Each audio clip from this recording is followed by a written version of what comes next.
नासरीन सांगड़ भरसां ॻोठ मौलवी ख़ैर मोहम्मद लगारी में ॿिनि न्याणियुनि जे पोरियत पीउ गुरबत खां तंग थी घर अंदर पखे में रसो ॿधी आपघात करे छॾियो।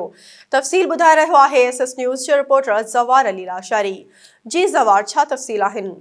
अजी मां तव्हांखे ॿुधाईंदो हलां थी अफ़सोसनाक वाक़ियो सांगड़ भरसां ॻोठ मौलवी ख़ैर मोहम्मद लेगारी में ॿिनि न्याणियुनि जे पीउ पोरित मोहम्मद उमर लेगारी बेरोज़गारी ऐं गुरबत खां तंग थी घर अंदर पखे में रसो विझी फाहो खाई ख़ुदकुशी करे छॾी।